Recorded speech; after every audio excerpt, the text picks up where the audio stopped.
Vamos tentar de novo.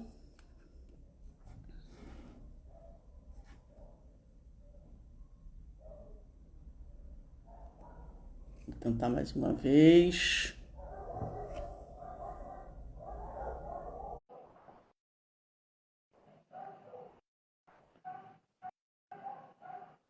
Você você conseguiu ajeitar a câmera aí? Tô tentando, como Tá. aquela outra vez. Aí eu preciso, E aí, então, Kleber, Guilherme, queria que vocês me falassem se vocês estão conseguindo ver o Gustavo, agora o apareceu. Leverson, como é que vocês estão vendo o Gustavo? Estão vendo nós dois e como é que está a imagem dele? Dá um retorno, por favor. Porque eu tô de lado. Esse de lado é estranho, né? O que que É. você fez aquele dia? Você virou? É que eu não consigo te ver. Ele ajustou sozinho. Eu mexi um pouco assim, ele ajustou. Tá de lateral, né? É. De lado. Eu Mas só tá mexi. aparecendo nós dois e o áudio tá dos dois? É, dá um nervoso, falar de deitado. Eu não consigo ver para te ajudar. Ai, Será que você consegue mexer na rotação do tablet? isso que eu tô tentando fazer. Só que aí eu rodo, ele gira. Mas você não teria que travar a rotação para ele parar de girar? Como é que faz isso? Deixa eu ver. Tá, valeu, Gui. Estamos tentando ajeitar. De lado é estranho. Cara, essas coisas só acontecem comigo. Deixa eu ver. É só porque eu não. Naquele dia ficou assim e foi, né? Foi, pois Eu tava é. com essa esperança. As meninas até estavam vendo seu chinelo, não foi? Foi. Deixa eu ver se ele ajusta. Tô rodando aí pra ver se ele ajusta sozinho. Ai, agora de cabeça pra baixo. Só não fica, Obrigada. ele só não fica na posição. Ai, ai. Só se Ele fechar só sua não fica. imagem, mas é estranho isso, né? Deixar só seu áudio é ruim.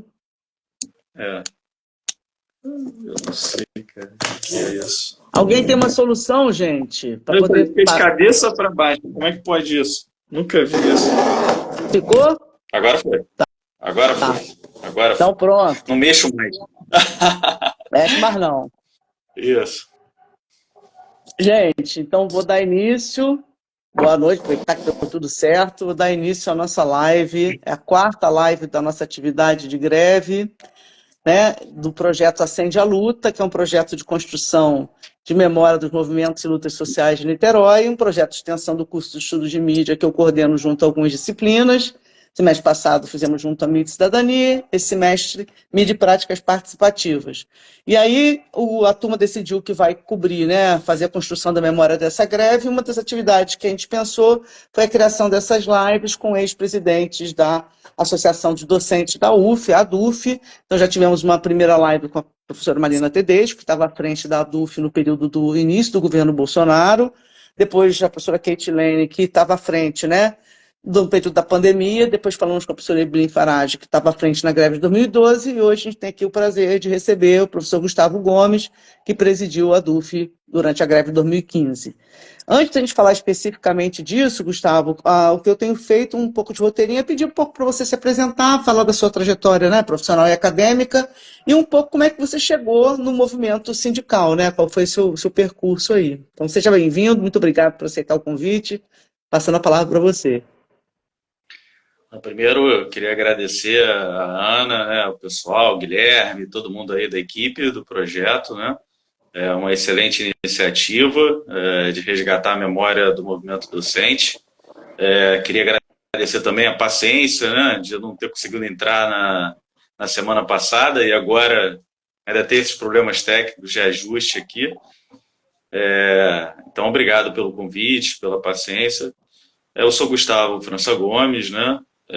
Fui vice-presidente da DUF 2015, na gestão 2015 e 2016, né, e presidente da DUF 2016 e 2018.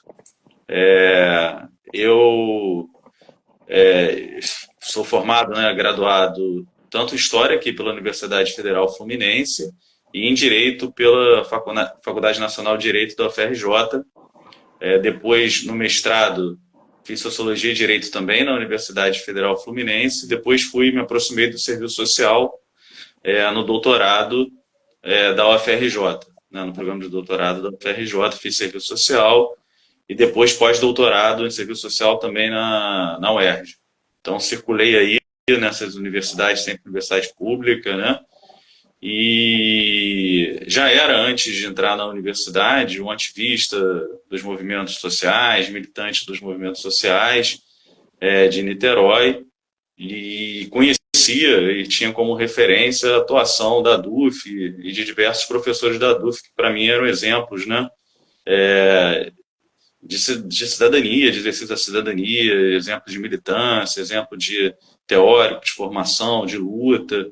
O professor Marcelo Badaró, da História, a professora Sônia Lúcia, do Serviço Social, o professor Juarez, da Arquitetura, com os quais eu encontrava em diversos momentos nas lutas sociais, na defesa das pautas dos movimentos em Niterói, no Estado, no país. Então, a minha entrada assim, foi assim que eu entrei, né, no concurso em 2013, na Escola de Serviço Social aqui da Universidade Federal Fluminense. Já me aproximei, já reencontrei com eles, passei a discutir, né? Eu tinha um colega também, Felipe Perito, que me convidou para as reuniões do movimento sindical, e já estava num processo de formação de chapa, né, para a DUF, e eu tinha ido a algumas reuniões, faltei uma reunião, e quando eu soube, eles tinham me indicado para vice-presidente na chapa com a professora Renata Vereza, da História.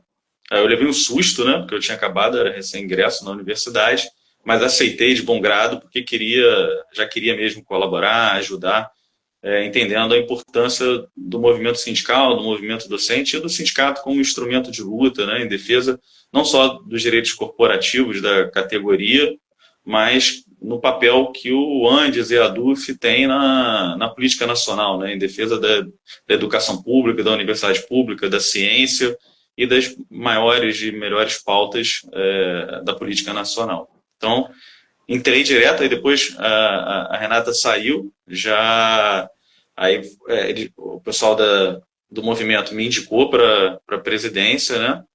E eu, de 2016 a 2018, fiquei na frente aí junto com a nossa diretoria colegiada, né? Somos 15 diretores, tentamos o máximo possível tomar as decisões, discutimos toda semana, são horas e horas de reuniões. Não é uma diretoria colegiada, né? Dá muito trabalho, mas é gostoso depois que passa, que você lembra, saudade dos debates, dos amigos, tá? Até das brigas que a gente tem. Então, fiquei aí à frente, né, da direção, na presidência de 2016 a 2018. E você foi vice da Renata na gestão anterior, é isso? Isso. Então, então houve um equívoco na minha contagem, né? Quem estava à frente da UF em 2015 era a Renata, com você de vice. Isso. É isso, né? Só para não me perder. A professora Renata Vereza era a presidente e eu vice, né? Tá certo, tá certo. Mas participei. Claro, não, sim.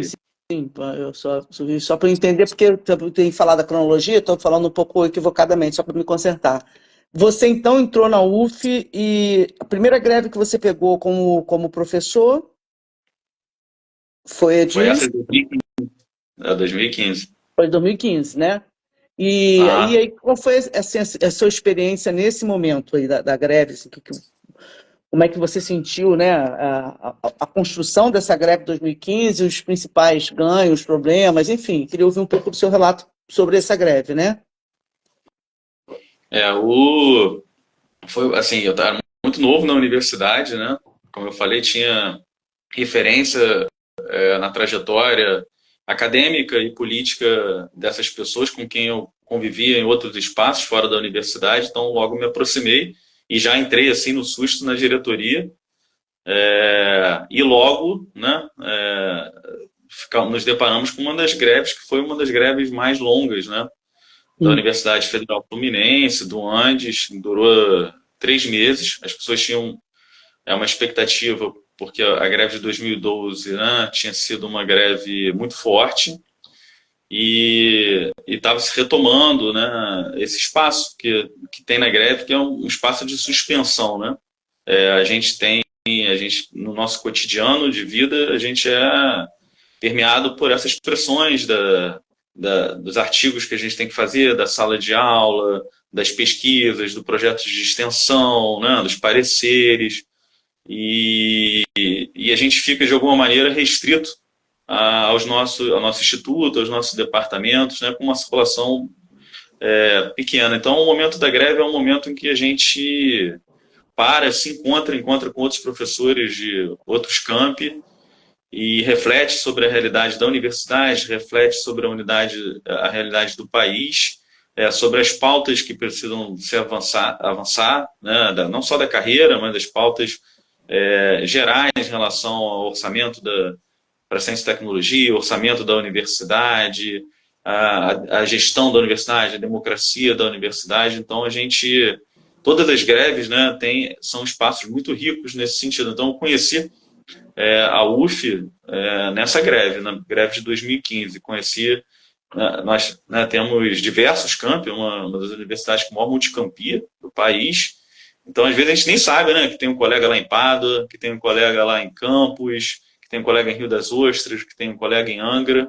E nessa hora você circula, você conversa, você entende a realidade da docência nesses espaços, as dificuldades, os desafios, os trabalhos desenvolvidos, e nós nos aproximamos, né, numa reflexão coletiva. Então, eu aprendi muito na greve de 2015, embora ela tivesse sido uma greve muito difícil, né? Havia um momento no país que vinha de 2013, né, das grandes jornadas de junho, só que num momento no qual os aspectos mais positivos, né, mais progressistas da jornada de junho estavam dando lugar a um avanço de uma extrema-direita reacionária, e o governo Dilma se via questionado questionado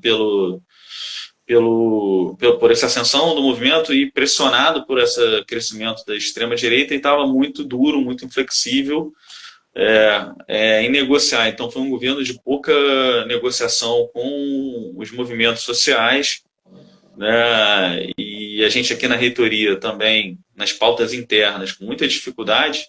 A gestão, na época, era do Sidney. A gente com muita dificuldade de negociar, de abrir canais de conversa.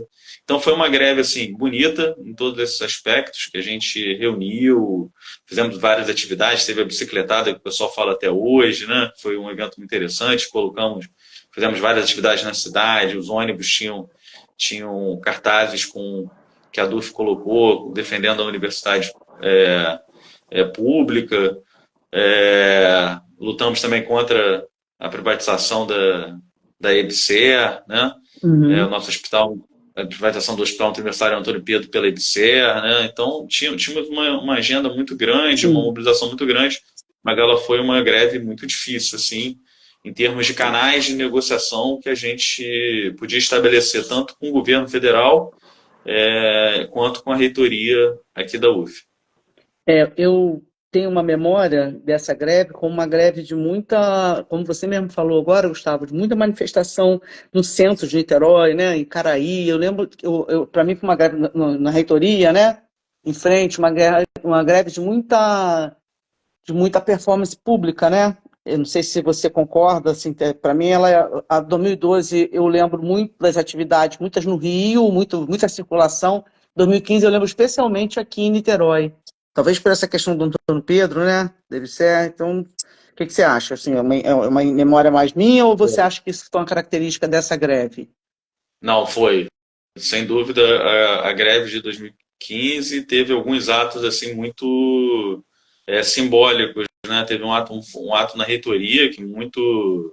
Bem, primeiro essa bicicletada que a gente conseguiu organizar, que foi todo mundo... Estou vendo a Paula perguntar, era o Sidney o reitor na época. Então a gente Se puder falar mobilizava um pouco muito. dessa bicicletada, ela é interessante, como está construindo memória, puder falar um pouco dessas manifestações, te agradeço, porque Havia uma preocupação, né, da diretoria, em especial da Renata. A Renata Vereira sempre foi muito preocupada com essas questões, né? A gente brincava porque se falava muito, se reivindica muito no movimento docente por parte dele, que se que ocorressem novos meios de luta, né? Novas formas de luta, e parece que tem um antagonismo entre as formas tradicionais, né? A greve como instrumento importante de mobilização, de pressão, e eventuais novas formas que a gente pode desenvolver e deve desenvolver. Então, acho que ali a gente utilizava-se não só de instrumentos novos, né, como a bicicletada, né, uma ideia de chamar a atenção de Niterói, da cidade. Então, a gente percorreu a cidade até a reitoria, foi muito legal, assim, vários professores, alunos, né, acho que chamou a atenção para as pautas que a gente estava levantando na greve. Então, aqui ele teve um momento muito forte, teve depois, né, na reitoria também uma atividade bastante movimentada, né, que teve um certo para-rua, né, e gerou chamou atenção também para aquela questão, né, da intransigência da reitoria na época de nos receber, não queria receber, então houve ali um momento mais de tensionamento, de radicalização, que também parou a cidade, parou Icaraí, e teve a questão da IPSER também, né, que foi no centro da cidade, né, que a maneira como foi encaminhada a transferência do Hospital Universitário Antônio Pedro para para a Empresa Brasileira de Serviços Hospitalares, né, que a gente questionava, uma empresa de direito privado. A gente questionava e questiona, né, o quanto isso afeta o controle social da universidade sobre o seu hospital universitário, as políticas de extensão, a política de residência médica, as residências ocorridas, não só médica, mas do serviço social, todas as residências que ocorrem no hospital, né? Então, e foi feito de maneira muito truculenta. A DUF entrou ajuizou uma ação, conseguiu a suspensão, e aí eles tiveram, do trâmite que tinha sido feito, eles fizeram a portas fechadas, né? Ali no centro da cidade, chamaram a polícia para cercear a entrada dos estudantes, dos outros professores. Então ali também foi muito marcante a passagem da empresa para a Empresa Brasileira de Serviços Hospitalares do nosso Hospital Universitário Antônio Pedro. Outro ato bem, bem marcante. Então, não tinha curva online, era presencial. Então, foi uma greve, né? Uma gestão com muitos atos assim, muito simbólicos de mobilização, centrais, né? Que eu acho que marcaram aquela greve, marcaram as pessoas que participaram daquela mobilização, daqueles 3 meses, quase 3 meses de greve. sim. Eu queria ressaltar três coisas para depois a gente continuar, né? Depois também tocar no ponto mais da sua gestão, da ocupação e tal. Mas essa greve, a gente não teve a suspensão do calendário, né? Ao contrário da greve de 2012. Depois você me diz se eu estou certa no meu coisa. Foi também uma greve que o Proifes também assinou um acordo com o governo. E eu queria que você falasse um pouco, em termos de memória, quais foram as principais reivindicações e os principais ganhos, né?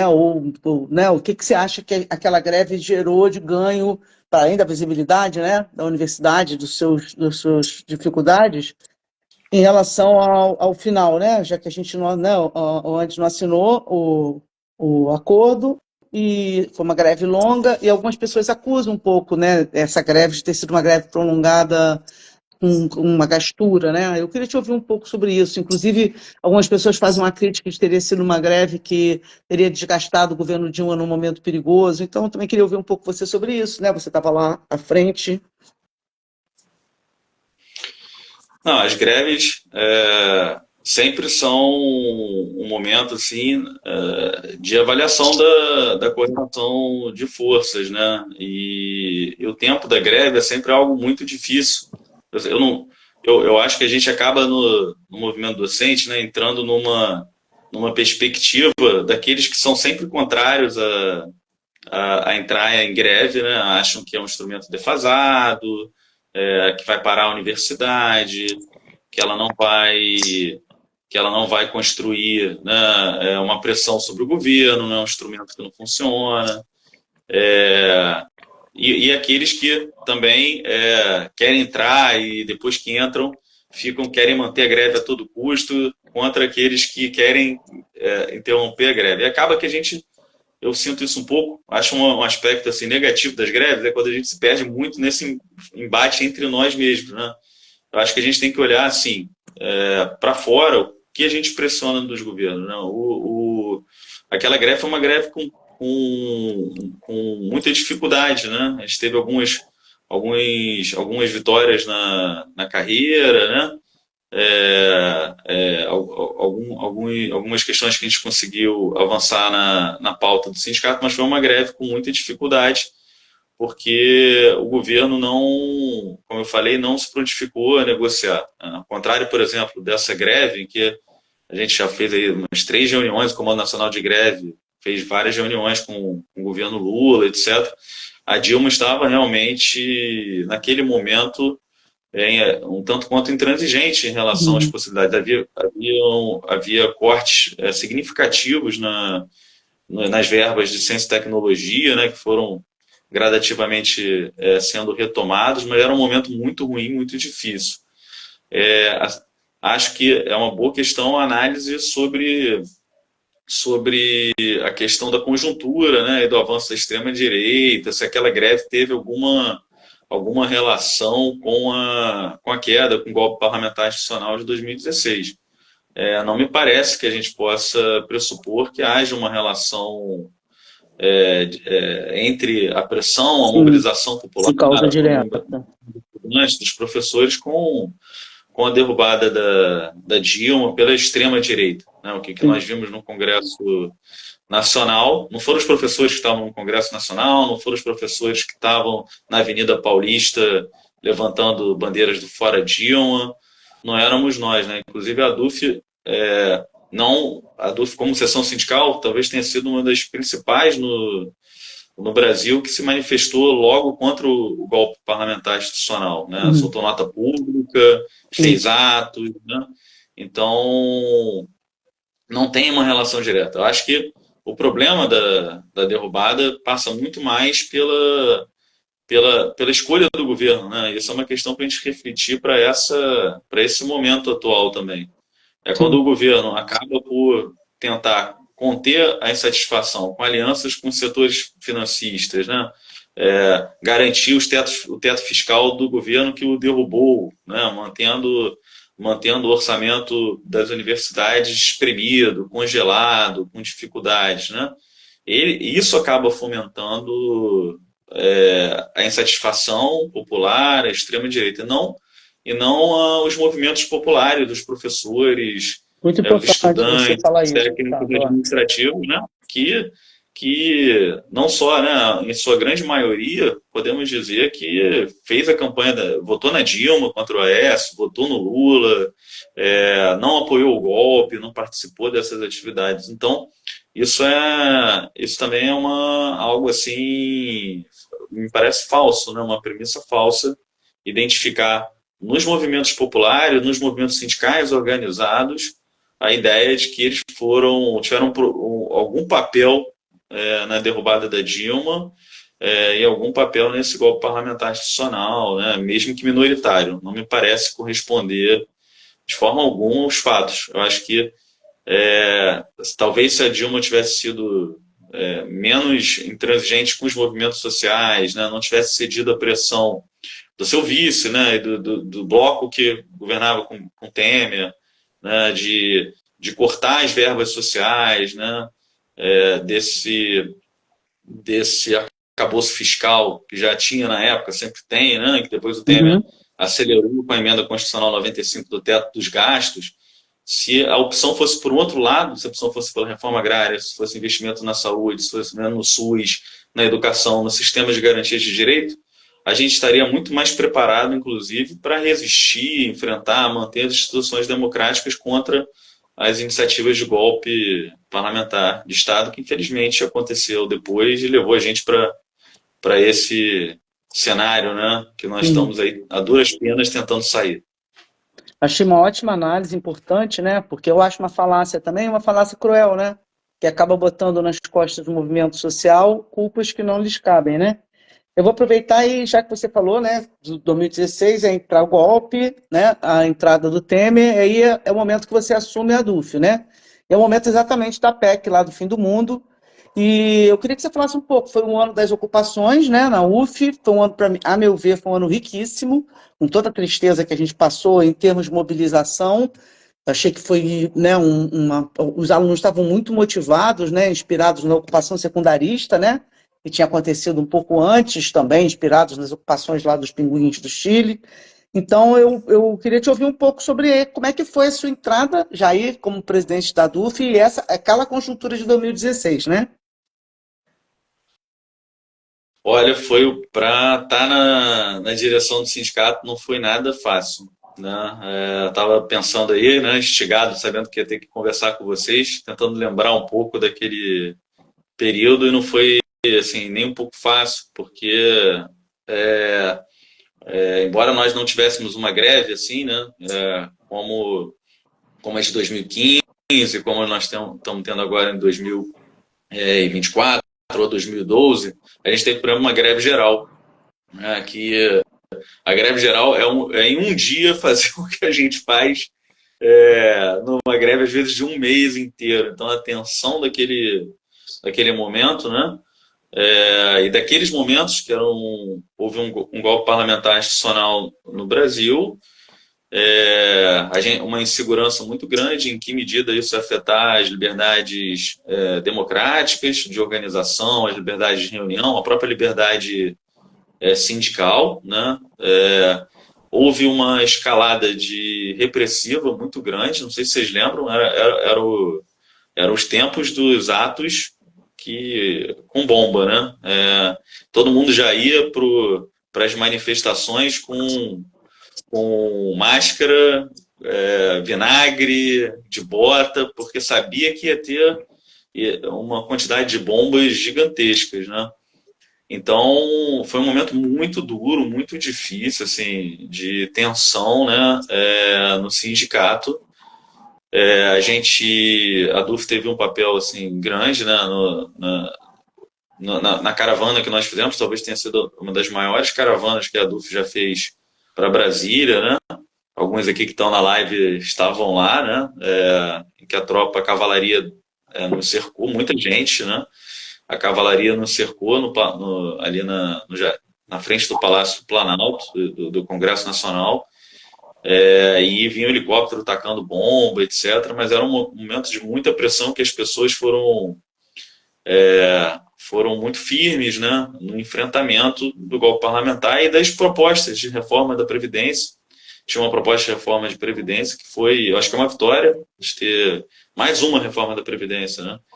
Que aquelas mobilizações acabaram por interromper na origem, né, a tentativa de tramitação de mais uma reforma da Previdência. A emenda constitucional, o teto dos gastos, né, a gente não conseguiu, e estamos aí com ela até hoje tentando derrubá-la, né? É um problema aí, vamos ver se o Haddad, né, vamos negociar no dia 3, vamos ver se o Haddad lembra, né, que essa política fiscal não foi aí eleita na urna por nós.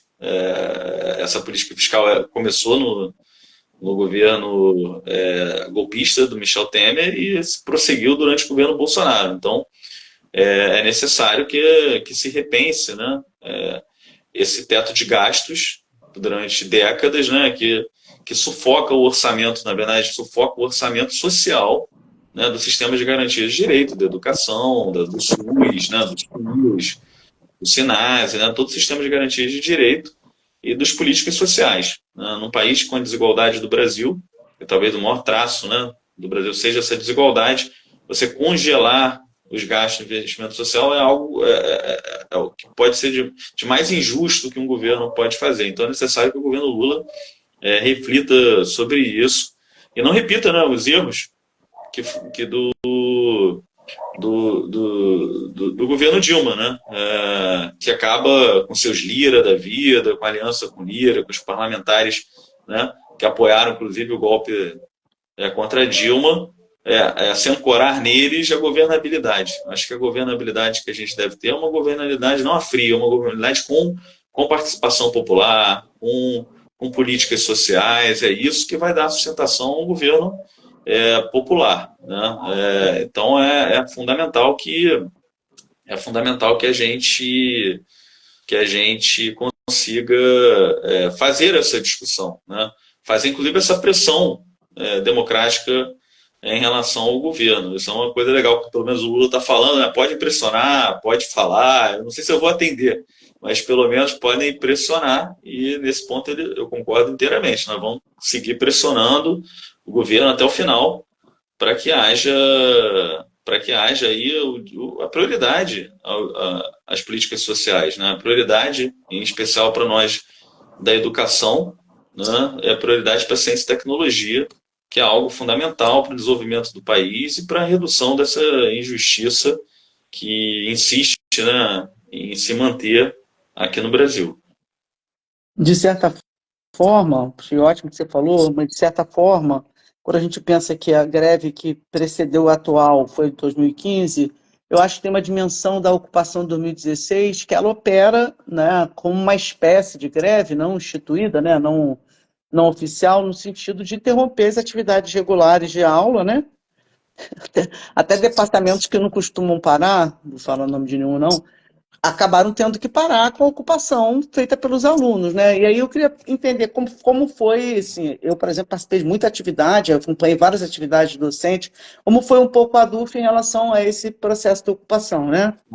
A questão do bloco A, do chifre, né, do IACS. A ocupação foi um movimento muito legal, né? Nessa perspectiva de mobilização estudantil, é um movimento que, como você já lembrou, né, ele surge ali nas secundaristas e atinge as universidades, foram tomadas, acho que ainda o impulso progressista de 2013, dessa vontade de participação, dessa vontade de discussão política, de reivindicação, de uma cidadania ativa, né, e de participação dos estudantes. Então é algo, de alguma maneira, nova para o movimento sindical, né? Eu confesso que, vou confessar aqui para vocês, né, a gente teve uma assembleia na época sobre a greve docente. Eu encaminhei a greve docente, mas encaminhei com muita dúvida, né, porque, de alguma maneira, era entrar nesse método de greve junto com os estudantes, não sabia se isso ia ajudar ou ia atrapalhar os estudantes, né? Então, acabou que, com uma diferença pequena, foi rejeitada a proposta da DUF entrar em greve, dos docentes entrarem em greve, mas a DUF participou assim, ativamente do apoio às ocupações estudantis, né? Lembro que eu, a Renata Schettino, outros diretores, né, da DUF levávamos quentinhas assim, diariamente, participávamos das atividades, porque, em apoio à ocupação estudantil. Como eu falei, né, tanto, assim como o instrumento da greve, né, esse movimento dos estudantes foi muito importante, porque essa ideia de suspensão do cotidiano. A gente precisa sair dessa alienação, dessa reificação da vida cotidiana para pensar um pouco na política geral, né? Não podemos ficar sufocado pelo cotidiano, né? Sufocado por essas pautas que nos são assim, impostas nessa sociedade que a gente tem pouco tempo livre para pensar, para refletir, para agir de forma crítica. Então, assim, perceber os estudantes que tem, assim, nada muda nesse país sem, tenho certeza absoluta, sem um protagonismo estudantil, né, dos jovens. Então, perceber aquela mobilização intensa dos jovens na ocupação foi fundamental naquele período, né? E por isso a gente tentou apoiar, assim, apoiamos financeiramente, apoiamos politicamente, participando de várias rodas, de conversas, né? De tudo que a gente era convocado. E pensamos até entrar em greve, né? Como era presidente do sindicato, a diretoria discutiu a proposta de entrar em greve, aprovou na diretoria. Eu tinha muitas dúvidas, mas defendi na Assembleia a proposta. Foi uma Assembleia muito dividida, e a gente, assim, outra coisa importante do sindicato, né? Falar das assembleias, o que eu acho mais bonito no sindicato são as assembleias, né? Sim. Poucos espaços, o pessoal fala, não representa a universidade, mas espaços que tem 500, 600 professores, como foram algumas assembleias de 2015, da greve de 2015, 600 professores. Agora a gente começou com 400 professores, né? Em que espaço da universidade a gente reúne essa quantidade de docentes para discutir a política universitária, para discutir a política do país, né? Então, as assembleias são assim, espaços fundamentais, né? Na nossa gestão depois, a gente, na gestão de 2016 e 2018, fizemos também assembleias descentralizadas, né? Discutimos a expansão para outros campi, né? E agora elas são descentralizadas e simultâneas, mas eu acho que a assembleia, assim, é o espaço mais bonito que mais me motiva a estar. Quando eu entrei, tipo, longo tempo parado da pandemia, durante a pandemia do governo Bolsonaro, né, com muita dificuldade de fazer qualquer tipo de reivindicação, de mobilização, de agitação pública, né? Então, quando eu entrei lá no biomédico, na primeira assembleia que foi convocado para a greve, né, e vi aquela quantidade de professores, eu falei, tem que entrar. Eu estava em dúvida ainda também, eu falei, tem que entrar em greve, porque é necessário esse momento da gente parar, né, atualizar nossas pautas, pressionar o governo, reivindicar, que é sempre necessário. Isso é um momento educativo, é pedagógico também, né? O pessoal pensa que a gente forma só questões técnicas, né? Técnica da carreira, forma para médico, para ser assistente social, para ser historiador, para ser jornalista, né? Cineasta. Não, a gente forma também como cidadãos, né? Então isso é fundamental. Então as assembleias são um espaço muito importante. Daquela assembleia, voltando para a ocupação, né? Um longo parênteses, aquela assembleia foi muito apertada. A primeira votação tem essas coisas, né? Quando a gente vota, eu vi assim, parecia uma ligeira maioria a favor da greve. Aí foi questionado, deu aquele início de tumulto, né? Até esse tumulto eu estava sentindo falta. Aí eu falei, calma que a gente vai contar, porque quem decide é a base da categoria, não é a diretoria da UF. E aí foi contado e perdeu por 10, 5 votos, uma margem muito pequena de não entrarmos. Mas não sei se está, confesso que não sei, eu acho que a gente tem que confiar, inclusive, na maioria. Talvez fosse melhor apoiar a ocupação, não entrando em greve, fazendo as atividades, mesmo muitos professores Eu cheguei um pouco a essa conclusão depois também. Eu era a favor da greve, mas depois... Experiências novas que a gente tem que estar aberto, né, a incorporar e apoiar e perceber de maneira muito aberta e crítica, né, e livre. Sim, a gente trabalhou no Acende a Luta, por exemplo, alguns movimentos, por exemplo, aquela ocupação da reitoria de 2011 contra a Via Orla e a Via 100, que foi muito bem sucedida, né? Teve um efeito muito importante, né? E foi um movimento que partiu muito dos alunos. Então, assim, eu acho que eu acho que é um espaço. Naquela período das ocupações, eu tive atividades com 70, 80 pessoas. Assim, havia eu acho que tinha uma. Que é o mesmo que você está falando da Assembleia, até o pessoal está falando aqui que não vale, né? Esvaziar as assembleias para depois dizer que elas não são legítimas, né? A Andréia está falando. É exatamente isso, mas eu acho que tem uma coisa, tanto nas assembleias, quanto nos atos e na ocupação dos alunos, que é um pouco daquela coisa mesmo do patos, né? Da utopia, do sangue, né? Dessa coisa da gente estar vibrando, né? Tem uma coisa da performance, da fala, o texto, né? O letramento formal, ele ajuda a gente a esclarecer, organizar as ideias, mas tem uma coisa da performance, da fala, da oralidade, né, do corpo, que é muito importante, né? Eu tenho muita vontade de escrever sobre as assembleias, sabe, Gustavo? Eu acho que tem performances muito interessantes para analisar, sabe? Até pensar um pouco como as assembleias, estou até falando uma coisa que eu venho pensando aqui, só para a gente resmungar, elas têm performance de gênero culturalmente falando, independentemente de se localizar em gênero em termos de localização de sexualidade, né? Depois é uma coisa que eu tem uma performance da emoção, do patos versus uma performance da racionalidade, muito embasada pelas figuras que falam nas assembleias. Eu acho a assembleia uma coisa muito, muito interessante em todos os sentidos. E ela é o encontro, né? Ela é o lugar do encontro, que como todo encontro é uma ferida, não se dá fácil, não se dá sem argumento, enfim, né? Mas eu acho muito importante mesmo, eu acho que você está tocando num ponto interessante. E eu queria comentar uma coisa rapidamente sobre a ocupação, por exemplo, a ocupação do bloco A, né, da UFASA, que, como eu explico sempre, é uma unidade funcional de sala de aula, portanto, tem uma, né, é bem o que vai trabalhar lá o Lefebvre, o setor, né, o Resbaé, a ideia do espaço funcional versus espaço vivido, ela foi feita para você entrar da aula e ir embora, né? A gente tinha um pavor ali. A gente não conseguia impregnar aquele lugar de vida de jeito nenhum, né? Era quase que uma relação hospitalar. Você entrava, atendia, saía, né? Era sempre muito frio, sempre muito branco. E com a ocupação, você tem desde as intervenções, né, nas paredes artísticas, até ganhos concretos. Alguns banheiros melhoraram, os corredores passaram a ter mesa e cadeira, né, os murais puderam ser usados pelos alunos. Houve uma mudança, uma reconfiguração do espaço, ganhando vida, a partir das ocupações, e que as nossas falas mais burocráticas, mais instituídas, não estavam conseguindo, né? Então, eu tenho uma admiração muito grande por esse movimento de 2016, né? E acho que, concordando com a sua análise, talvez não fosse para a gente fazer greve mesmo, não, naquele momento, né? Acho que o nosso trabalho ali era apoiar mesmo, né? A luta mais discente, né?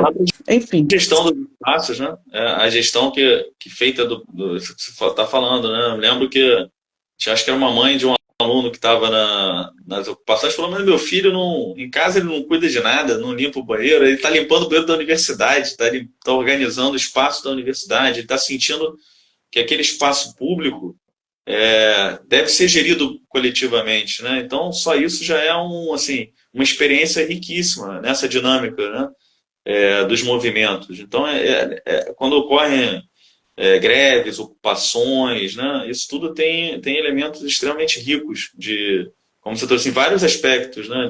De avaliação, não só nos seus objetivos, na sua pressão, na sua mobilização sobre o governo, sobre o patrão, sobre as políticas públicas, né? Mas também nessa dinâmica, nessa sociabilidade que nós temos, que é cada vez mais impregnada de um individualismo, de um cancelamento, da intolerância, né? Então, as pessoas conviverem, discutirem política, pensarem nos seus hábitos, né? Assim, é muito rico, né? Uma experiência que a gente deveria ter mais vezes na nossa vida. Então, acho que a ocupação trouxe muito isso, né? Aquela ideia de vamos discutir, vamos ocupar, pensar inclusive, o que são as aulas, questionar. Nós, professores, não podemos ter medo, né? De sermos questionados sobre o método de aula, o tipo de aula, o conteúdo das aulas, né? Então, os alunos têm que fazer isso, pensar isso. Isso nos instiga, isso nos impulsiona para frente, né? A gente tem essa crítica dialética, né? Não é destrutiva. Ela permite uma síntese que a gente, se tiver aberto, a gente evolui, pensa, reflete e avança. Então, acho que o espaço da ocupação, assim, foi uma das melhores coisas, mais enriquecedoras desse período aí que eu estava, embora a DUF não estivesse em greve, né? Uhum. Foi um espaço dos mais interessantes, dos mais legais, assim, da gestão de 2016 a 2018. Aí você enfrentou uma situação, né, como presidente da DUF, como a gente está falando. Depois eu quero voltar à questão da pedagogia, mas vou insistir um pouco na parte mais histórica. Você enfrentou uma situação complexa, né? A destituição de uma presidenta eleita e a entrada de um golpista e com uma série de desmontes, assim. Então, eu queria que até você tentasse também voltar um pouco a isso, né? Assim, quais foram além do período da ocupação e tal, os enfrentamentos maiores que você vislumbra nesse período, né? Que você teve à frente, que culminam com a eleição de Bolsonaro, inclusive, né? A DUF, assim, como eu falei, a DUF não hesitou e logo já na transição, a DUF já tinha se manifestado contra o golpe, a gente iniciou, puxou no Andes, inclusive, fez todo um debate no Andes da campanha Fora Temer, né, de rechaçar o golpe, rechaçar o governo golpista. né? A gente, assim, foi um dos momentos de muita atividade, muito intensa da sessão sindical, né? A gente, não sei se vocês lembram, né? Tinha o que tinha de camisa do Fora Temer, adesivo, banner. Então a gente assim, adesivo de carro, mas esses materiais, camisa, adesivo de blusa, né? Essas que a gente chama de praguinha, né? Cola na blusa. E tinham muitos atos. Não sei se era. Tinha ato assim, muitos regulares, muito frequentes, né? E eram atos assim, saudades daqueles atos, né? Eram atos que eram cheios, né? 50 mil pessoas, 40 mil pessoas. E como eu falei, teve o dia da greve geral, que foi um dia assim, de muita tensão, em que a gente fez uma manifestação que impediu a circulação na cidade por um longo tempo, Niterói, no Rio, né? A ponte teve um papel muito importante nisso. A ponte ficou interditada, a Avenida do Contorno, São Gonçalo e a Barcas S.A. não ficaram sem funcionar por um período grande, que era na greve geral, né? E com muita repressão, com muita violência, etc., que a gente estava tendo. Eu acho que isso foi importante, né? Primeiro, para que se o governo tivesse que discutir ter denunciado essa política repressiva, do uso sistemático de gás lacrimogênio, de bomba, né? Sobre os civis que estão protestando.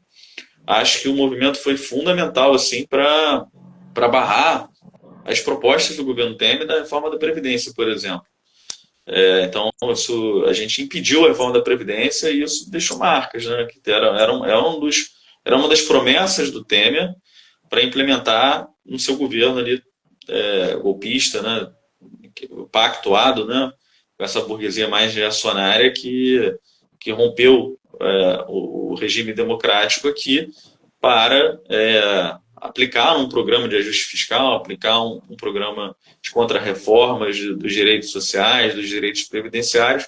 E a reforma da Previdência, que era uma das principais promessas, foi, pelo menos, interrompida naquele momento, né?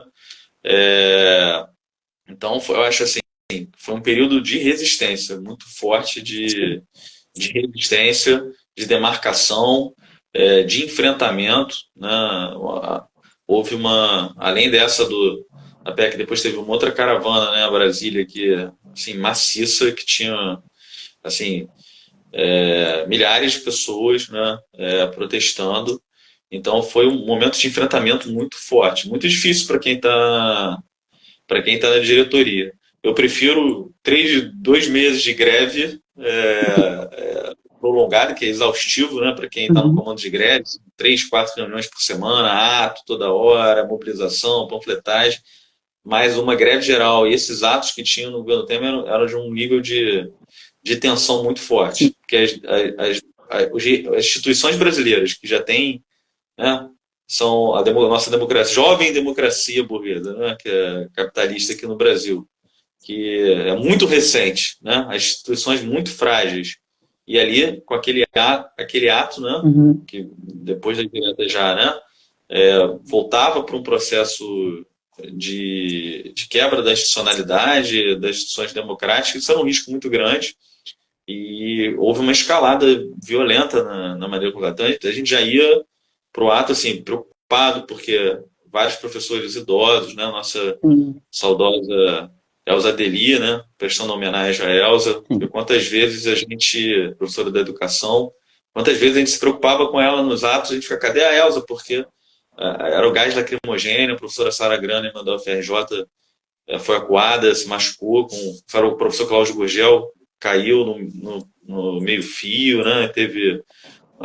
Ficou gravemente atingido, então era assim um momento de muita repressão, mas no qual a resistência que a gente estava empreendendo, né? E a DUF tem um papel que nos deve me orgulhar muito, né?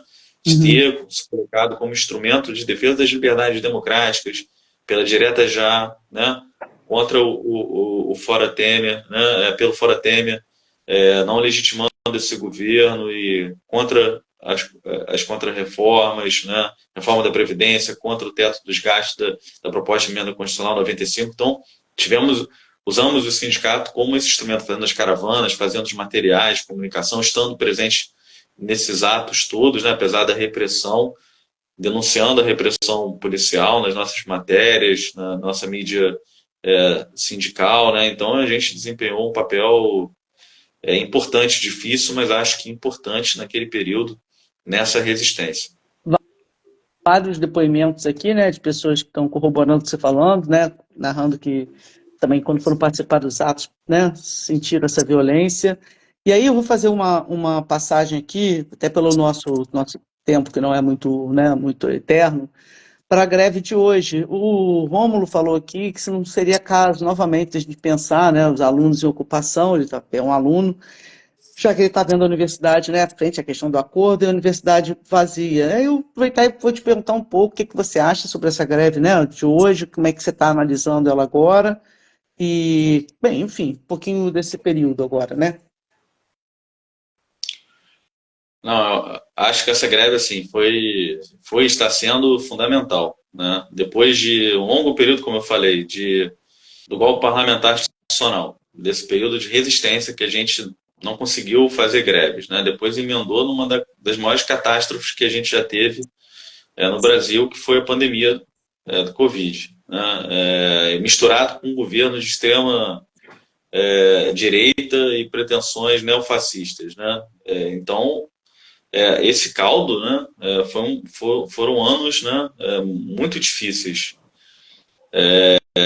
que nós enfrentamos. E isso tem sequelas, né? A gente está desorganizado ainda, está desmobilizado, está num mundo online que, apesar das possibilidades que ele permite, né, ele também apresenta dificuldades, né, da gente se reunir, se encontrar presencialmente. Então, nos habituamos a não mais sair de casa, não estar junto em protestos.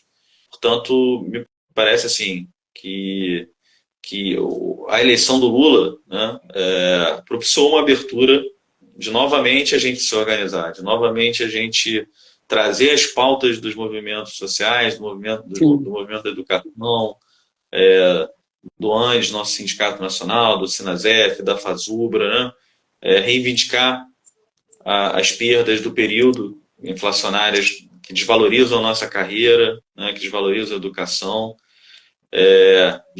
reivindicar a reposição do orçamento, que está muito defasado das universidades, né? Então, a questão da recomposição orçamentária é algo que a própria Andifes, na Associação de Reitores, está dizendo que nós precisávamos de pelo menos 2 bilhões e meio, né, para as universidades funcionarem relativamente bem até o final do ano, e o governo ainda está oferecendo 300 e poucos milhões, né, de recomposição, enquanto a gente tem 50 bilhões para a emenda parlamentar. Portanto, essas pautas, né, essa reivindicação é algo assim, fundamental, né? A gente precisa que a universidade seja sustentada com os recursos dos impostos, né? Não dá para a gente ficar aqui correndo atrás, como tem sido feito, né? Alguns parlamentares, infelizmente, existem poucos parlamentares comprometidos com a educação, com a saúde. A gente tem que pedir uma emenda parlamentar lá no Serviço Social para consertar o elevador para a Talíria. Aí a Talíria da Eugláubia vai dar uma emenda parlamentar para ter um restaurante universitário, e assim vai funcionando a universidade. A gente agradece, né, e tem que pedir as emendas, claro, mas isso não é a maneira como a gente entende que deve funcionar a universidade pública, né? A universidade pública deve funcionar com um orçamento público garantido para o seu funcionamento, para as suas políticas de assistência estudantil, né, do PROAS, né, das bolsas, do restaurante universitário, da permanência depois do Reúne, né? Quantos estudantes da UF, que é uma das universidades que tem mais de 50 mil estudantes, né, nesse último censo, né, uma das maiores universidades do Brasil em termos de quantidade de estudantes, quantos deles vieram de outros lugares do país para estudar aqui na Universidade Federal Fluminense, em um dos seus campi, né? Então, a permanência hoje para os estudantes é algo fundamental, né? Mais do que era antigamente. Porque senão não consegue concluir o curso, não consegue vir para as aulas, não consegue permanecer na cidade próximo à universidade onde ele está estudando. Então, ter um restaurante universitário, né, em todos os campos, ter política de assistência estudantil é algo fundamental para garantir a permanência do estudante na universidade.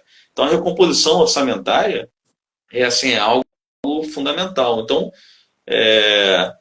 a carreira, né, que a gente defende no Anjo, né, que está defasada, muito defasada, inclusive em algumas outras carreiras públicas que não são de nível superior, né? Uhum. As próprias carreiras do magistério no estado, né, nos municípios, às vezes oferecem, tá, o concurso de Maricá, oferecendo salários que às vezes se tornam mais atrativos do que a entrada na Universidade Federal. Então, a nossa carreira está desvalorizada. Isso afeta assim, a atratividade das pessoas para ingressarem no magistério superior e exercerem essa função, né? Defendendo a universidade, defendendo a pesquisa, o ensino e a extensão.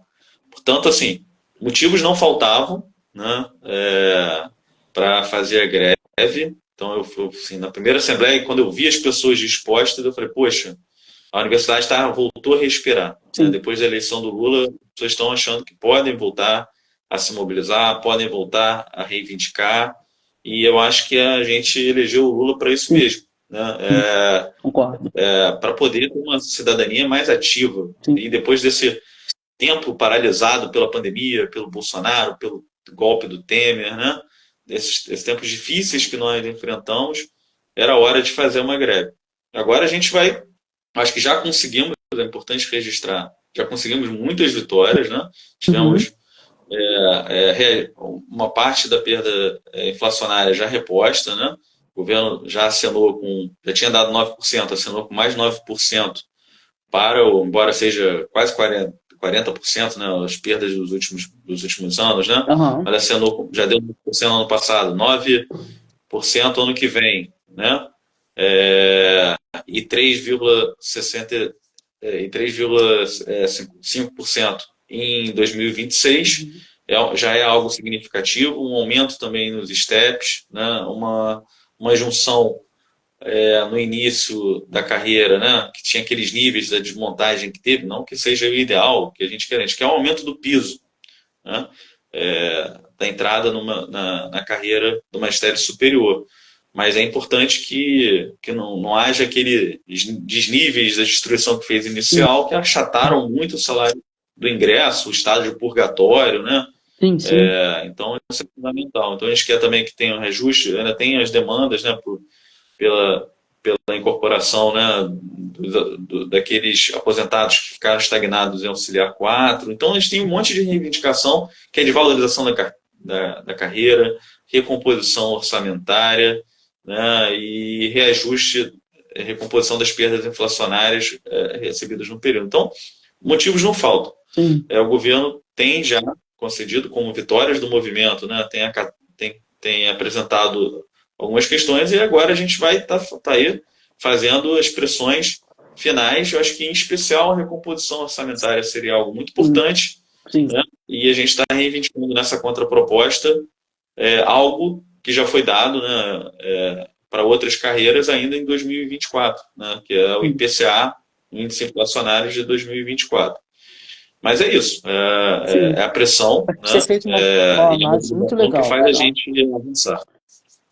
Eu acho que é isso, eu acho que a gente precisava já de uma greve. Que bom que a gente tem um governo que permite que a gente negocie, que a gente, né, que a gente abra o conflito no melhor sentido da palavra conflito, que a gente possa se colocar, possa reivindicar, né, possa se posicionar. E também eu acho que você fez uma análise muito boa, tanto das demandas, né, das estratégias, quanto do que a gente já vem, né, conquistando. E aí eu queria fazer uma ponte para a gente já começar a finalizar, porque ele encerra da cabeça dele, que essa live, traça dele lá na cabeça dele e encerra.